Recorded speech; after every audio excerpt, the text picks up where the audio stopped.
It's Pete from Cheap Homesteading, and today we're making another edition of Marketplace, Yard Sale, and Garage Sale finds. So this find is a antique depth sounder fish finder. This was at the infancy of actually making fish finders, depth sounders. So I found an ad for this thing in 1973. This is a Gladding South Bend AquaSearch Model 1000. It was a portable depth sounder. You could carry it around, going ice fishing, put it in your boat. You could do whatever. And it was a very, very handy little tool. Like, basically, you had to be have a little bit of money to own one of these things because, you know, in 1979, it was worth $129. So you put that in our time, and man, it's worth quite a bit of money, probably closer to $1,000. So you really wanted one of these things back then to buy it, and you kind of needed the money. So I kind of found it was kind of cool, and I paid $30 for it. It looked like it was in exceptional shape, and I was pretty happy when I got it. Here's some history in depth sounder technology.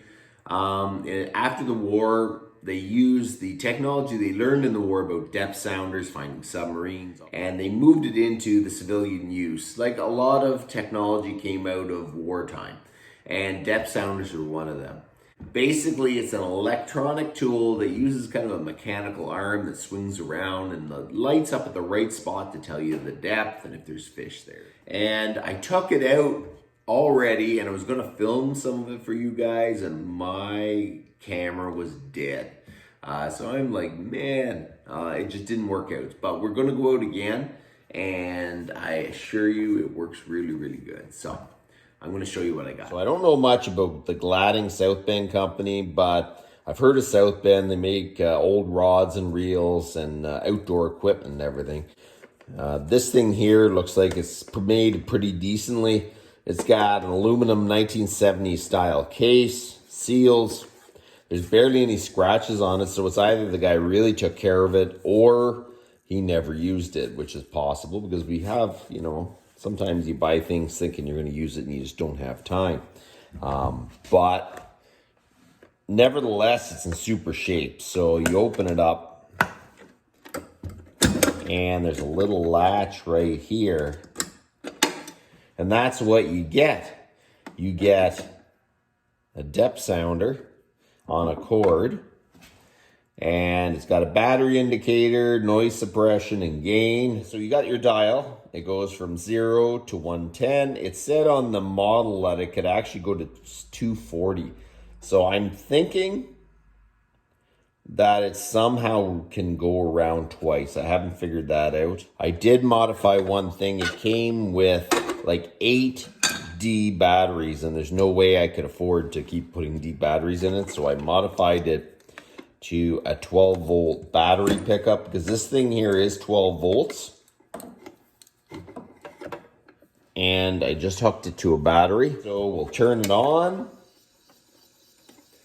And you see that arm? Takes a bit to speed up.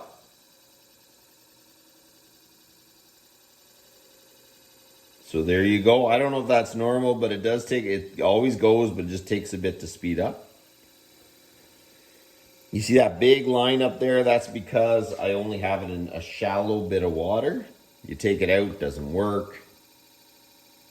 So it knows that it's very, very shallow. As it gets deeper, there's a little line that moves down, down, down, down. So if you're at 30 feet, there'll be a line at 30 feet. If there's a fish in between you and the bottom, it'll show it.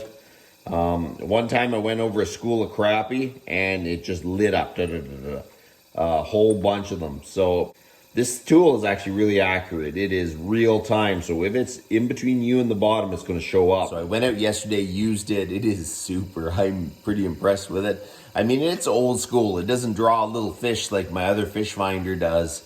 But you know what? It pretty well says everything else, and you kind of get less false readings, I believe. So I want to use it a whole lot more. I got to really get out there and purposely brush up on my fishing skills because, you know, the day and age we live in, I might need to do that. So I got this old school fish finder. I think it's going to be good for ice fishing and just fishing in the boat. So We know it's really accurate for my other fish finder, but this thing is a whole lot more fun. I'm going on my holidays and we're going to a big, deep lake, so I kind of want to try that out there and just kind of see how it works.